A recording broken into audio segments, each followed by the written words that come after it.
नमस्कार दोस्तों। रीट लेवल प्रथम व लेवल द्वितीय के लिए हिंदी के मॉडल टेस्ट पेपर दोस्तों, दो पेपर रहेंगे। एक ही क्लास रहेगी हमारी ये, जिसके अंदर दो पेपर मिलेंगे, पहले 30% फिर 30% दोस्तों। और रीट एग्जाम किस प्रकार का पेपर आपको देखने को मिलेगा, उसी के अकॉर्डिंग ना हार्ड पेपर है ना सिंपल पेपर है, मध्यम पेपर रहेगा। और जिस प्रकार का लास्ट रीट एग्जाम हुए हैं या टेट एग्जाम पहले होते थे, उनमें जिस प्रकार पेपर पूछा जाता है या एक रीट का जो पैटर्न रहेगा उसके अकॉर्डिंग ये पेपर रहेगा। तो सबसे पहले एक बार सभी साथी वीडियो को लाइक शेयर और जो नए साथी है वो चैनल को जरूर सब्सक्राइब करें दोस्तों।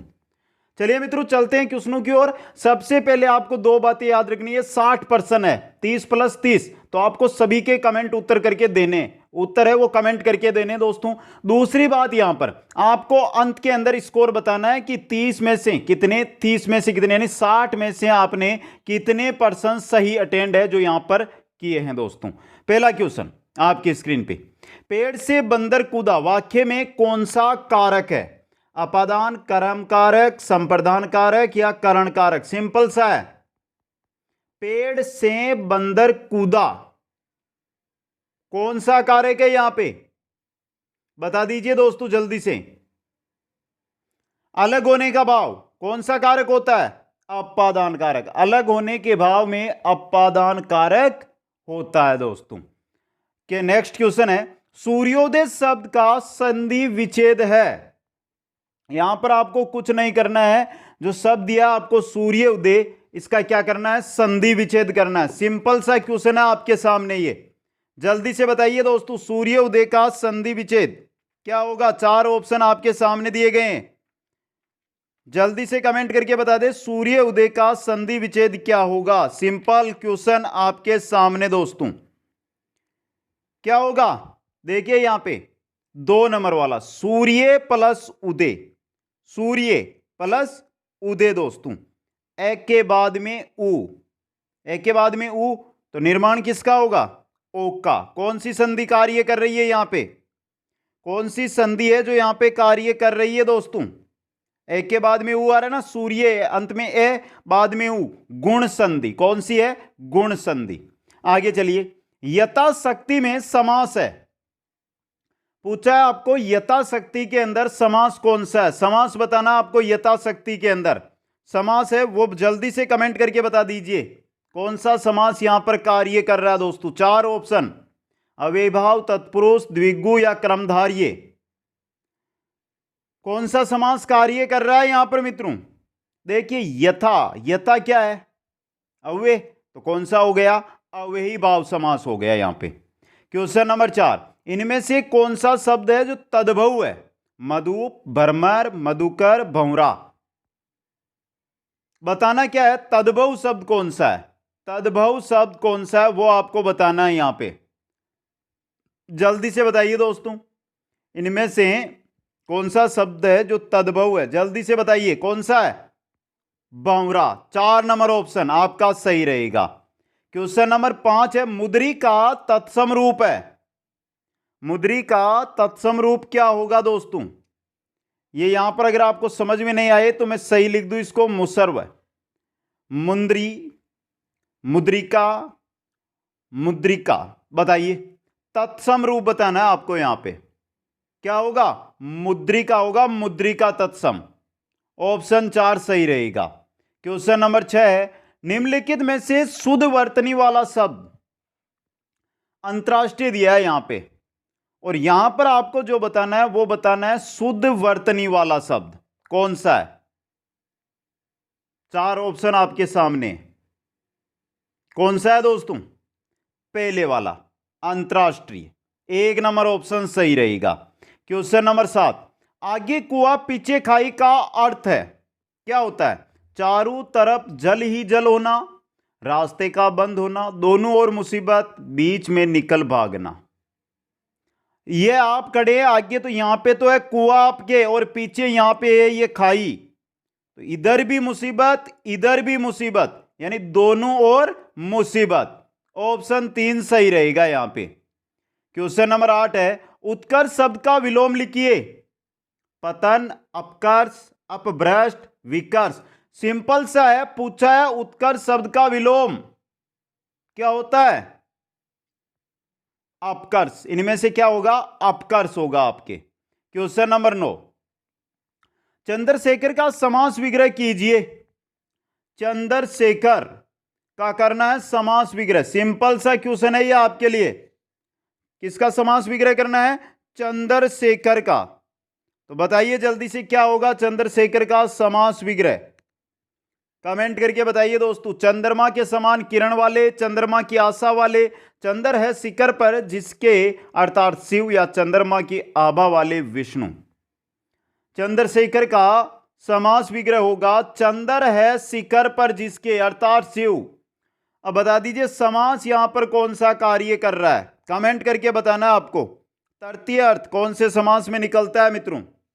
तृतीय अर्थ कौन सा समास देता है वही होगा यहां पे। और इंपॉर्टेंट क्वेश्चन है ये, बहुत एग्जामों में पहले भी आ चुका है। बहुब्रीहि समास। कौन सा है? बहुब्रीहि समास। जैसे चतुर्भुज चार भुजाएं हैं जिसके वह विष्णु, दामोदर, चक्रपाणी, पद्मनाभ, अब्जियोनी। आगे चलिए क्वेश्चन नंबर 10 में, उच्छिन्न का संधि विच्छेद कीजिए। उत्प्लस छिन्न, उत्प्लस छिन्न, उत्प्लस छिन्नत्र, उत्प्लस छिन्न। उच्छिन्न का यहां पर बीच में देखिए, यहां पे आपको क्या दिखाई दे रहा? च दिखाई दे रहा। और च का आगम कहां से हुआ है वो बताना है आपको। अगर तय के बाद में छ आए तो क्या होता है मित्रों? बताइए। तय किस में बदल जाएगा? च में। तो यहां पे देखिए उत प्लस छिन्न, तय के बाद में छ तो तय बदल गया छ में और बन गया उच्छिन्न दोस्तों। क्वेश्चन नंबर 11 है, उद्योग में उपसर्ग कौन सा है? उत, उद, उ या उये? उद्योग में उपसर्ग कौन सा लगा हुआ है? सिंपल सा क्वेश्चन है ये। उद्योग में उपसर्ग बताना है दोस्तों कौन सा लगा हुआ है आपका? कौन सा है? उत उपसर्ग है। कौन सा है आपका? उत उपसर्ग है। इंपॉर्टेंट क्वेश्चन है ये आपके लिए। क्वेश्चन नंबर 12, सावधानी शब्द में प्रयुक्त प्रत्यय, सावधानी में प्रत्यय कौन सा लगा है? ई, दानी या आनी? सावधानी में प्रत्यय, प्रत्यय बताना है, प्रत्यय कौन सा लगा हुआ है? सावधान। सावधान के साथ ई लगा दीजिए, सावधानी बन जाएगा। तो 1 नंबर ऑप्शन सावधानी, यानी ई प्रत्यय लगा हुआ है। क्वेश्चन नंबर 13 देखिए, समर्थन शब्द का विलोम शब्द बताइए। विद्वेष, तिरस्कार, अस्वीकार, विरोध। आपने कर दिया है समर्थन और आपने कर दिया है विरोध। आपने क्या कर दिया है? विरोध। तो समर्थन का उल्टा विरोध होता है, यानी कि विलोम होता है। क्वेश्चन नंबर 14 देखिए, प्रेजते में संधि है, वर्दी है, पूर्व रूप है, पर रूप है, गुण संधि है। बता दीजिए प्रेजते। प्र प्लस एजते। प्र किसके साथ कौन सी संधि में आता है? पर रूप के अंदर, पर प्लस एजते। क्वेश्चन नंबर 15, वह वर्ण का उच्चारण स्थान बता दीजिए। दंत, ओष्ठ, तालु या दंतोष्ठ? वह का उच्चारण स्थान क्या होता है? दंतोष्ठ होता है आपका। ऑप्शन 4 सही रहेगा। क्वेश्चन नंबर 16 है, शिक्षक बच्चों की जटिल अवधारणाओं की समझ को किस प्रकार सहज कर सकते हैं? शिक्षक बच्चों की जटिल अवधारणाओं की समझ को किस प्रकार सहज कर सकते हैं? बार बार यांत्रिक अभ्यास के द्वारा, अन्वेषण एवं परिचर्चा के लिए अवसर उपलब्ध करके, एक व्याख्यान दे करके, या प्रतियोगितात्मक अवसरों की व्यवस्था करके। बता दीजिए शिक्षक बच्चों की जटिल अवधारणाओं की समझ को किस प्रकार सहज कर सकते हैं? अन्वेषण एवं परिचर्चा के लिए अवसर उपलब्ध करा के। ऑप्शन 2 सही रहेगा। क्वेश्चन नंबर 17 देखिए, कक्षा में परिचर्चा के दौरान एक शिक्षक प्राय लड़कियों की तुलना में लड़कों पर अधिक ध्यान देता है। यह किसका उदाहरण है? जेंडर संबंधितता का, जेंडर समरूपता का, जेंडर पक्षपात का, या जेंडर पहचान का? किसका है ये? लड़कियों की अपेक्षा लड़कियों को तुलना में लड़कों पर अधिक ध्यान दे रहा शिक्षक, मतलब जेंडर पक्षपात का उदाहरण है ये। क्वेश्चन नंबर 18 है, भाषा के अर्जन एवं विकास के लिए सर्वाधिक संवेदनशील अवधि कौन सी है? भाषा के अर्जन एवं विकास के लिए सर्वाधिक संवेदनशील अवधि मध्य बाल्यावस्था, किशोरावस्था, जन्म पूर्व अवधि या प्रारंभिक बाल्यावस्था। तो भाषा के अर्जन एवं विकास के लिए सर्वाधिक संवेदनशील अवधि कौन सी होती है? प्रारंभिक बाल्यावस्था होती है। ऑप्शन 4 यहां पे सही है। क्वेश्चन नंबर 19 है, रूही हमेशा समस्या के एकाधिक समाधानों के बारे में सोचती है। इनमें से काफी समाधान मौलिक होते हैं। रूही किन गुणों का प्रदर्शन कर रही है? अनमेय विचारक, आत्म केंद्रित विचारक, सृजनात्मक विचारक, अभिसारिक विचारक। बता दीजिए। रूही हमेशा समस्या के एकाधिक समाधानों के बारे में, एक से अधिक समाधानों के बारे में सोचती है। इनमें से काफी समाधान मौलिक होते हैं। तो रूही किन गुण का प्रदर्शन कर रही है? सृजनात्मक विचारक। 3 नंबर ऑप्शन सही रहेगा। क्वेश्चन नंबर 20 है, शिक्षा का अधिकार अधिनियम 2009 में उल्लेख की गई समावेशी शिक्षा की अवधारणा निम्नलिखित में से किस पर आधारित है? यह समावेशी शिक्षा की जो अवधारणा है वो किस पर आधारित है? अधिकार आधारित मानवतावादी परिप्रेक्ष्य से, मुख्यतः व्यवसायिक शिक्षा उपलब्ध करा करके अशक्त बच्चों को मुख्य धारा में शामिल करना, व्यवहारवादी सिद्धांत, या अशक्त बच्चों के प्रति एक सहानुभूति अभिवृत्ति। समावेशी शिक्षा यह अधिकार आधारित मानवतावादी परिप्रेक्ष्य पर आधारित दोस्तों। ऑप्शन 1 यहां पे सही रहेगा। क्वेश्चन नंबर 21 है, प और फ का उच्चारण स्थान क्या होता है? कंटे, तालव्य, दंते, ओष्ठे। शिक्षण विधियों के क्वेश्चन कम रहेंगे मित्रों, क्योंकि शिक्षण विधियों के मैंने बहुत क्वेश्चन आपको करवा दिए हैं। प और फ का उच्चारण स्थान कंटे, तालव्य, दंते या ओष्ठे क्या होता है? प और फ का ओष्ठे यानी होठ।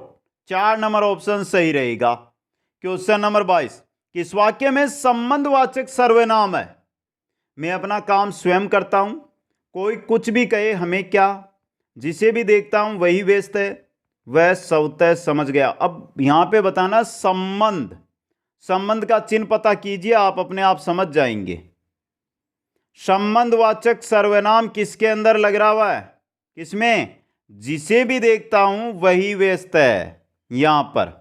क्वेश्चन नंबर 23 देखिए, छोटा छत से गिरा, कारक कौन सा है इसमें? छोटा छत से गिरा, पेड़ बंदर से कूदा, फल पेड़ से टूटकर नीचे गिरे, सभी में कौन सा कारक आ रहा है? कर्म, अपादान, करण या अधिकरण? कौन सा कारक आ रहा है? अपादान कारक। ऑप्शन 2 यहां पे सही रहेगा। क्वेश्चन नंबर 24 है, किस शब्द में द्विगु समास है? त्रिकाल, प्रेममग्न, कृतज्ञ या कामचोर? द्विगु समास किसके अंदर है मित्रों? बहुत इंपॉर्टेंट क्वेश्चन है आपके लिए ये। द्विगु समास की बात हो रही है यहां पे कि द्विगु समास है वो किसके अंदर है? जल्दी से बता दीजिए। संख्यावाची पद मिलेगा आपको पहले द्विगु समास के अंदर, तो आराम से बता सकते हो द्विगु समास किसके अंदर है। यहां पर आराम के साथ देखिए और बताइए द्विगु समास किसके अंदर है दोस्तों। इंपॉर्टेंट क्वेश्चन आपका कौन सा होगा? त्रिकाल। ऑप्शन 1 यहां पे क्या रहेगा? सही रहेगा दोस्तों। द्विगु समास त्रिकाल, यानी द्विगु समास की पहचान क्या है? यहां पे देखिए द्वि यानी पहला पद संख्यावाची मिलेगा आपको वहां पर। क्वेश्चन नंबर 25 है, किस शब्द में तत्पुरुष समास है? निडर, लंबोदर, तुलसीकृत, सज्जन। निडर, लंबोदर, तुलसीकृत और सज्जन। पूछा क्या है यहां पे? तत्पुरुष समास किसके अंदर है दोस्तों? इंपॉर्टेंट क्वेश्चन बन सकता है ये। सज्जन में। 4 नंबर ऑप्शन सही रहेगा। क्वेश्चन नंबर 26 है, संस्कार शब्द में कौन सा उपसर्ग लगा हुआ है? सु, संस, सम या स? बता दीजिए। संस्कार में कौन सा उपसर्ग लगा हुआ है? सम उपसर्ग लगा हुआ है यहां पे। क्वेश्चन नंबर 27 है, आम के आम गुठलियों के दाम लोकोक्ति का सही अर्थ? बिना मेहनत काम निकालना, सिर्फ लाभ ही लाभ देखना, हानि लाभ बराबर होना, दोहरा फायदा। तो आम के आम गुठलियों के दाम क्या होगा? दोहरा फायदा, दोहरा लाभ। 4 नंबर ऑप्शन। क्वेश्चन नंबर 28 है, बहती गंगा में हाथ धोना लोकोक्ति का सही अर्थ। बहती गंगा में डूबना उतरना, बहती गंगा में तैरना, अवसर का लाभ उठाना, धारा के विपरीत आचरण करना। बता दीजिए, ये गंगा मेरी है और उसमें आपने हाथ धो लिए, मतलब जो अवसर था उसका आपने लाभ ले लिया, तो अवसर का लाभ उठाना। क्वेश्चन नंबर 29, काठ का उल्लू होना मुहावरे का अर्थ बताइए। बुरे आचरण वाला, अत्यंत मूर्ख व्यक्ति, उल्लू के समान दिखाई देना, काठ की तरह शुष्क होना। काठ का उल्लू होना, काठ का उल्लू होना क्या होगा? अत्यंत मूर्ख व्यक्ति। 2 नंबर ऑप्शन सही रहेगा। क्वेश्चन नंबर 30 है, किस क्रमांक में सभी शुद्ध है? यह बहुत सिंपल सा क्वेश्चन है। माधुर्य, नीरस, माधुर्यता, सभ्यता, ज्ञान, विज्ञान, कृतज्ञ, संहार। बता दीजिए, इसके अंदर सभी शुद्ध किसके अंदर दिए गए हैं? ध्यान से देख लें, आराम से पता चल जाएगा। पहला ही देखिए आप, माधुर्य, नीरस, ऑप्शन 1 सही रहेगा। क्वेश्चन नंबर 31 है, सु शब्द का स्त्रीवाचक बनाने के लिए किस प्रत्यय का प्रयोग होगा? सु शब्द का स्त्रीवाचक बनाने के लिए किस प्रत्यय का प्रयोग होगा? ये, ई, इक, आ। बहुत सिंपल सा क्वेश्चन है ये, बताइए जल्दी से। ये आ यहां पे ऊपर जो अनुस्वार है ये नहीं होगा, आ है सिर्फ। आ सूत का होगा, स्त्रीलिंग सूता। क्या होगा? सूता। तो यहां पे आ लगेगा। 4 नंबर ऑप्शन सही रहेगा। क्वेश्चन नंबर 32 है, नाक का बाल होना मुहावरे का अर्थ बताइए। अधिक समीप होना, कष्ट देना, अधिक प्रिय होना, पालतू होना। नाक का बाल आपके पड़ोस में रहता है क्या? प्रिय होता है, अधिक प्रिय होना। नाक का बाल अधिक प्रिय होना। दोस्तों, बाल तो सर पे होते हैं, लेकिन नाक का बाल अधिक प्रिय बाल, क्योंकि उससे फायदा होता है हमें। क्वेश्चन नंबर 33, अश्व का पर्यायवाची शब्द निम्नलिखित में से कौन सा नहीं है? घोड़ा, गोटक, कटक, है। घोड़ा, गोटक, कटक और है। अश्व, अश्व का पर्यायवाची पूछा आपको। घोड़ा है, गोटक है, कटक नहीं है यहां पे। 3 नंबर ऑप्शन सही रहेगा। क्वेश्चन नंबर 34 देखिए, जो एक स्थान पर टिककर नहीं रहता। वाक्य के लिए एक शब्द, अस्थिर, अडिंग, यायावर, गतिशील। जो एक स्थान पर टिककर नहीं रहता, एक शब्द बता दीजिए, क्या कहते हैं वन वर्ड में इसको? क्या कहते हैं मित्रों? यायावर। क्या कहते हैं? यायावर।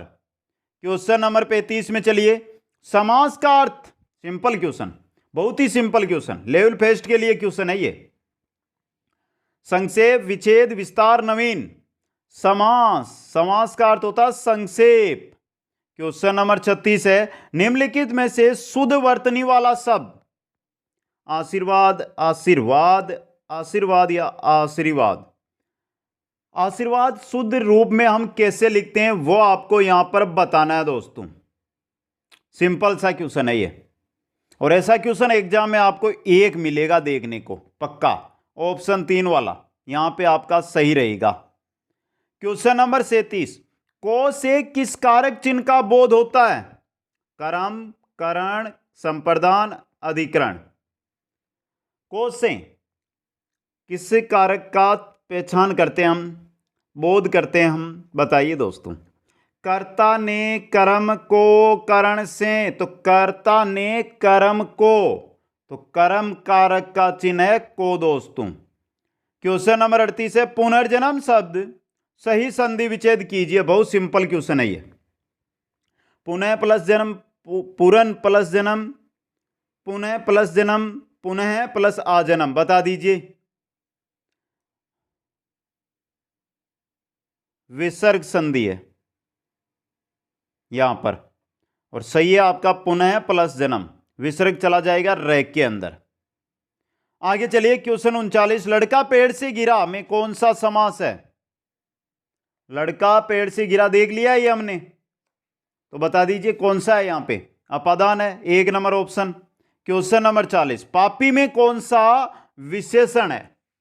संख्यावाचक विशेषण है, सार्वनामिक विशेषण है, गुणवाचक विशेषण है, या परिमाणवाचक विशेषण है पापी के अंदर? बताइए। पापी किसी का गुण किसी का दोष है वो बताया जा रहा है यहां पे, तो कौन सा हो गया, गुणवाचक विशेषण हो गया यहां पे। क्वेश्चन नंबर 41, किस क्रमांक में सभी शुद्ध है, और ऐसा क्वेश्चन एग्जाम में आएगा जरूर। समुख तदुपरांत संप्रीति संसर्कृत तदुपरांत समुख माननीय माननीय और निरपराधी। देखिए पहला दिया आपको सन्मुख गलत है, ये तदुपरांत गलत है, संप्रीति गलत, संस्कृत गलत, तदुपरांत यह तीसरे वाला देखिए आप, तदुपरांत ये सही है आपका, और समुख भी सही है ये, तो 3 वाला ऑप्शन, ऑप्शन 3 यहां पे सही रहेगा। क्वेश्चन नंबर 42 में चलिए, किस क्रमांक के वाक्य में सही विराम चिन्ह लगा हुआ है। राम तुम अब सो जाओ, वहां आप खूब हैं, श्याम तुम आगे, और अध्यक्ष जी हमारी बात सुनिए। देखिए ये तीनों गलत है यहां पे, राम तुम अब सो जाओ ये सही है यहां पे। क्वेश्चन नंबर 43 है, कौन सा शब्द पक्षी का पर्यायवाची नहीं है। केकी, खग, अंडज, विहिग, सबको पता है, साइड से ही दिखाई दे रहा है ये प्रश्न, तो उत्तर केकी, पक्षी का पर्यायवाची केकी नहीं है मित्रों, 1 नंबर ऑप्शन सही रहेगा। क्वेश्चन नंबर 44 है, कौन सा शब्द है जो बर्मर का पर्यायवाची नहीं है। मधुप, अली, बोरा, सफरी, बर्मर का पर्यायवाची कौन सा नहीं है यहां पे। बर्मर का मधुप होता है, अली होता है, बोरा होता है, सफरी नहीं होता है, ऑप्शन 4 सही रहेगा।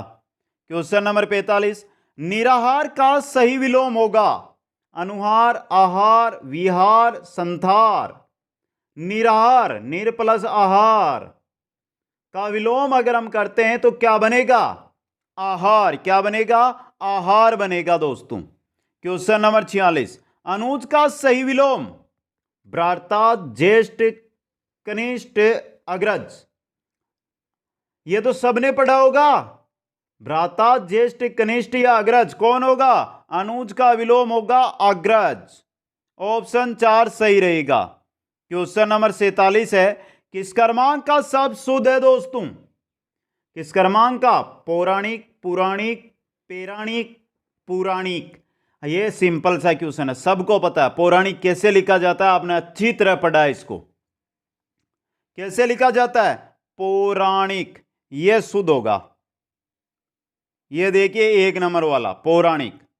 क्वेश्चन नंबर 48 में चलिए, किस क्रमांक का शब्द शुद्ध है। उज्जवल, उज्जवल, उज्जवल, उज्जवल, यह बता दीजिए उज्जवल किस प्रकार लिखा जाता है। ऐसा ये मान के चलिए शब्द है जो सबसे ज्यादा बार एग्जामों में आता है, ये हट कर एग्जामों में पूछा जाता है ये।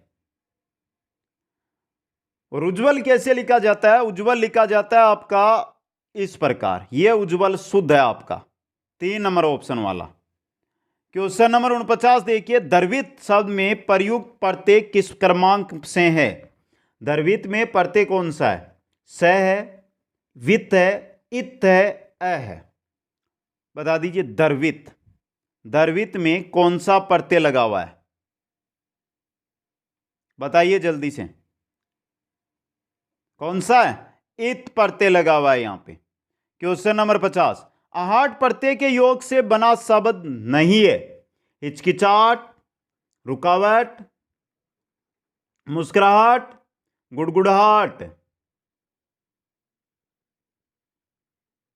आहट प्रत्यय की बात हो रही है, क्या यहां पे रुकावट में कोई आपको आहट मिल रहा है, आगे मिल रहा है हट, वट मिल रहा है, हट तो है ही नहीं ना यहां पे, ये तो नहीं मिल रहा है यहां पे, तो यहां पे ऑप्शन 2 सही रहेगा। क्वेश्चन नंबर 51, किस क्रम में विवृत स्वर है।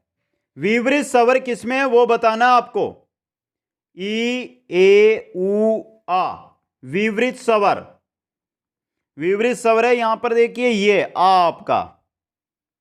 क्वेश्चन नंबर 52 है, उसे क्या पता जिसे कभी कोई कष्ट न हुआ हो में कौन सा सर्वनाम है। उसे क्या पता जिसे कभी कोई कष्ट ना हुआ हो में कौन सा सर्वनाम है। संबंधवाचक, निजवाचक, प्रश्नवाचक, अनिश्चयवाचक, बताइए दोस्तों। उसे क्या पता जिसे कभी कोई कष्ट न हुआ हो, संबंधवाचक सर्वनाम। क्वेश्चन नंबर 53 है, किस क्रम में निश्चयवाचक सर्वनाम का सही उदाहरण है? किस क्रम के अंदर निश्चयवाचक सर्वनाम का सही उदाहरण है दोस्तों? अरे नालायक, तू इधर क्या कर रहा है? इस पुस्तक को देखो, ये कितनी उपयोगी है। कोई कुछ भी कहे हमें क्या, आपका शुभ नाम क्या है? निश्चयवाचक। इस पुस्तक को देखो, ये कितनी उपयोगी है, निश्चयवाचक है ये। क्वेश्चन नंबर 54 है आपका, रेखांकित का कारण बताइए। अब रेखांकित यहां पर क्या है? मेंढक को पत्थर से मत मारो, यहां पर कौन सा है? अधिकरण कारक है, संबंध कारक है, करण कारक है या कर्म कारक है? बताइए दोस्तों, मेंढक को पत्थर से मत मारो।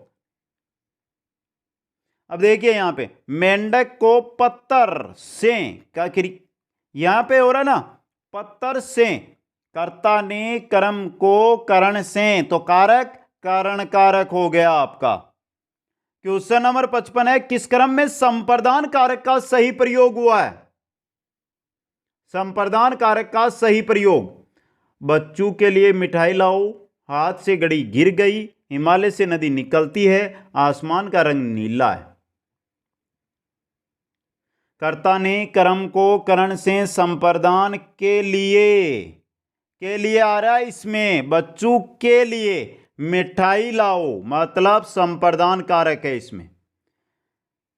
क्वेश्चन नंबर 56 है, उसने पढ़ा, उसने खाया और उसने चीखा जैसे भाषा प्रयोग दर्शाते हैं नियम का उल्लंघन, संदर्भ की समझ न होना, नियम कंठस्थ न होना, नियमों का अति सामान्यीकरण। उसने पढ़ा, उसने खाया, उसने चीखा, ये शब्द है ना, भाषा प्रयोग क्या दर्शाते हैं? ये दिखाते हैं नियमों का अति सामान्यीकरण।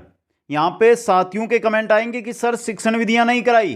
कल ही वीडियो 151 प्रश्नों का डाला था मैंने, देख लो, वो वहीं से क्वेश्चन मिलेगा एग्जाम के अंदर आपको। और एक वीडियो आ जाएगा 151 प्रश्नों का भी आपके सामने, तो वो 2 वीडियो देख लेना आप। व्याकरण की तैयारी कैसी है वो चेक कर रहे हैं, और शिक्षण विधियों के 4-5-10 क्वेश्चन लेकर आया हूं जिससे आपको पता चल जाए। और 56 हुए, 4 क्वेश्चन बाकी है। अभी तक कोई भी क्वेश्चन में आपको डाउट लगा है तो कमेंट कर देना। आगे चलिए 57 नंबर क्वेश्चन, व्याकरण शिक्षण के संदर्भ में कौन सा कथन सही है? देखिए 4 ऑप्शन। व्याकरण शिक्षण के लिए समय सारणी में अलग से काव्यांशों की व्यवस्था होनी चाहिए, भाषा प्रयोग की अपेक्षा भाषा नियमों को ही महत्व देना चाहिए, बच्चे परिवेश में उपलब्ध भाषिक प्रयोग के आधार पर स्वयं भाषा के नियम बनाने की क्षमता रखते हैं, या व्याकरण शिक्षण अत्यंत आवश्यक है। यहां पे सही कथन कौन सा है? व्याकरण शिक्षण अत्यंत आवश्यक है, ये कोई बात नहीं होती। देखिए ये रहा, भाषा प्रयोग की अपेक्षा भाषा नियमों को ही महत्व देना चाहिए। क्वेश्चन नंबर 58, भाषा की पाठ्य पुस्तक में ऐसे पाठ रखे जाए जो केवल व्याकरणिक नियमों का अभ्यास कराते हो, अत्यंत छोटे हो, सरल भाषा से युक्त हो, बच्चों के परिवेश से जुड़े हुए हो। भाषा की पाठ्य पुस्तक में ऐसे पाठ होने चाहिए जो बच्चों के परिवेश से जुड़े हुए हो, बच्चों के परिवेश से जुड़े हुए हो। क्वेश्चन 59, कक्षा में मौजूद बहुभाषिकता बच्चों को लक्ष्य भाषा सीखने के लिए प्रोत्साहित करती है, शिक्षक के लिए एक जटिल और कठोर चुनौती है, भाषा शिक्षक में बाधक है, भाषा शिक्षण में एक संसाधन के रूप में प्रयुक्त हो सकती है। कक्षा में मौजूद बहुभाषिकता भाषा शिक्षण के एक संसाधन के रूप में प्रयुक्त हो सकती है। यह 151 क्वेश्चनों में शामिल था हमारा क्वेश्चन। ये क्वेश्चन नंबर 60 और अंतिम क्वेश्चन। इसके बाद मैं सबसे पहले कमेंट चाहूंगा कि 60 में से कितने सही किए हैं आपने, ये कमेंट। द्वितीय भाषा के रूप में हिंदी सीखने का मुख्य उद्देश्य क्या है? मानक हिंदी लिखने में निपुणता प्राप्त करना, हिंदी और अपनी मातृभाषा के अंतर को कंठस्थ करना, हिंदी के व्याकरण पर अधिकार प्राप्त करना, या दैनिक जीवन में हिंदी के में समझने तथा बोलने की क्षमता का विकास करना। द्वितीय भाषा के रूप में हिंदी सीखने का मुख्य उद्देश्य है दैनिक जीवन में हिंदी में समझने व बोलने की क्षमता का विकास करना। तो बता दो 60 में से इतने सरल, इतने सिंपल क्वेश्चन, अच्छे क्वेश्चन, एग्जाम के लायक क्वेश्चन 50 से कम किसी के सही नहीं होने चाहिए। मेरा ये विचार है दोस्तों। और एवरेज जाना चाहिए 56-57 क्वेश्चन यहां पे। नेक्स्ट जो हमारे 2 पेपर आएंगे वो कठिन पेपर आएंगे। ये पहला पेपर था 2 पेपरों का, ये सरल था, अगला कठिन आएगा। तो ये क्लास कैसी लगी आपको कमेंट करके, और अपना स्कोर है वो कमेंट करके जरूर बताएं। वीडियो को लाइक, शेयर, और जो नए साथी जुड़ रहे हैं वो चैनल को जरूर सब्सक्राइब कर ले दोस्तों। आप सभी को बहुत बहुत धन्यवाद। जय हिंद, जय भारत।